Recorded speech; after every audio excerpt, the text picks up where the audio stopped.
کہ برکت کیسے ملتی ہے، تو سورہ الاعراف کی یہ آیت بڑے واضح انداز کے اندر بتا رہی ہے کہ انسان کی زندگی کے اندر برکت آتی کیسے ہے۔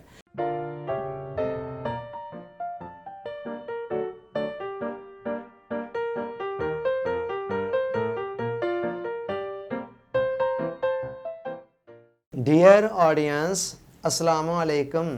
سورہ الاعراف کی آیت نمبر 96 کے اندر بتایا گیا وَلَوْ أَنَّا أَهْلَ الْقُرَىٰ آمَنُوا وَاتَّقُوا لَفَتَحْنَا عَلَيْهِمْ بَرَكَاتٍ مِّنَ السَّمَاءِ وَالْأَرْضِ، اگر ان بستیوں کے رہنے والے لوگ ایمان لے آئیں اور تقوی اختیار کر لیں تو ہم ان کے لیے آسمان اور زمین کی ساری برکتوں کے دروازے کھول دیں۔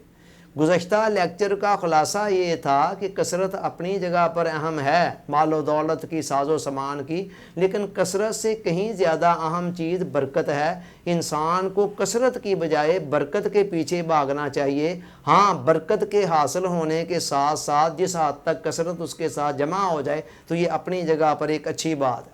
اب سوال یہ ہے کہ برکت کیسے ملتی ہے، تو سورہ الاعراف کی یہ آیت بڑے واضح انداز کے اندر بتا رہی ہے کہ انسان کی زندگی کے اندر برکت آتی کیسے ہے۔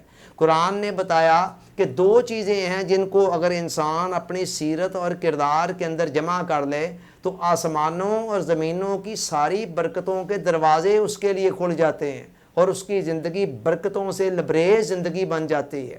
یہ دو چیزیں کون سی ہیں؟ ایک ایمان ہے اور دوسری تقوی ہے۔ اور اللہ رب العزت کا شکر ہے کہ ایمان تو ہمارے پاس پہلے سے موجود ہے، اس ایمان کے ساتھ فقط تقوی کو جمع کرنا ہے، اور تقوی جس دن جمع ہو گیا اس دن ہماری زندگی برکتوں سے بری ہوئی زندگی بن جائے گی۔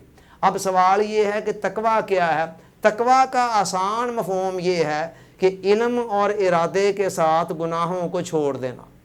علم اور ارادے کے ساتھ، یعنی جس گناہ کو کرتے وقت، جس کام کو کرتے وقت انسان کو پتہ ہو کہ یہ گناہ ہے، اس کو علم بھی ہو اور ساتھ اس کا اپنا ارادہ بھی شامل ہو، تو وہ گناہ جب بندہ ایسے کام کرے گا تو یہ تقوی کے منافی ہیں۔ اگر کوئی کام کرتے وقت انسان کو پتہ نہیں تھا کہ یہ گناہ ہے، لا علمی میں ہوا، یا پتہ تو تھا لیکن غیر ارادی طور پر چلتے چلتے بعض اوقات وقتی جذبات کے تحت یا کسی بھول چوک کے اندر ہو جاتا ہے، تو ایسی چیزیں بڑے گناہوں کے اندر نہیں آتی، وہ تو فوری طور پر چھوٹی موٹی معافی کے ذریعے اللہ تعالیٰ معاف کر دیتے ہیں۔ تقوی کے منافی جو چیز ہے، تقوی کے اینٹی جو چیز ہے، وہ یہ ہے کہ آپ کو پتہ ہو، علم بھی ہو، اور آپ اپنے ارادے کے ساتھ بار بار گناہ کر رہے ہوں، تو یہ تقوی کے منافی ہے۔ تو تقوی اس چیز کا نام ہے۔ تو اور پھر دو باتیں مزید یاد رکھیں کہ ایک تو یہ ہے کہ تقوی جب آپ اپناتے ہیں نا تو فاتقوا اللہ ما استطعتم، قرآن نے کہا کہ تقوی اختیار کرو جتنا تمہاری استطاعت ہے، یعنی ہماری طاقت سے بڑھ کر ہمارا خالق مالک ہم پر بوجھ نہیں ڈالتا ہے۔ اور دوسرا یہ ہے کہ جو جتنی طاقت تھی ہم سے گناہوں سے بچنے کی، تقوی اختیار کرنے کی، اتنی بھی اگر ہم اپلائی نہیں کر سکے ہیں، وہاں بھی کوتاہی ہو گئی ہے، تو اس کے لیے بھی اللہ تعالیٰ نے توبہ اور استغفار کا راستہ کھولا ہوا ہے۔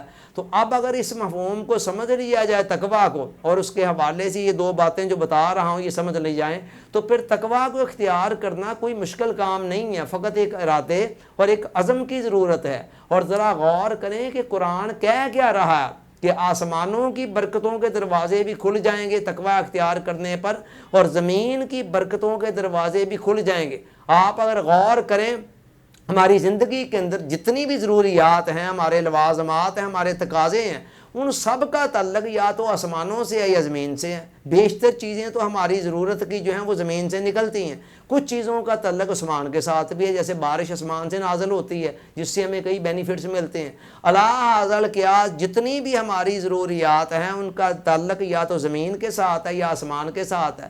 اب اللہ فرما رہے ہیں کہ تقوی کو جب ایمان کے ساتھ جمع کر دیا جاتا ہے تو اس بندے کے لیے زمین اور آسمان کی ساری برکتوں کے دروازے کھل جاتے ہیں۔ تو اندازہ کریں کہ اس بندے کی زندگی کے اندر کتنی آسانیاں آ جاتی ہوں گی۔ اور اگر اس کا آپ نے پریکٹیکل نمونہ دیکھنا ہو تو آپ اہل اللہ کی زندگی کو دیکھ لو، اولیاء اللہ کی زندگی کو دیکھیں، صلحاء کی زندگی کو دیکھیں کہ کس حد تک ان کی زندگی کے اندر برکتیں ہوتی ہیں،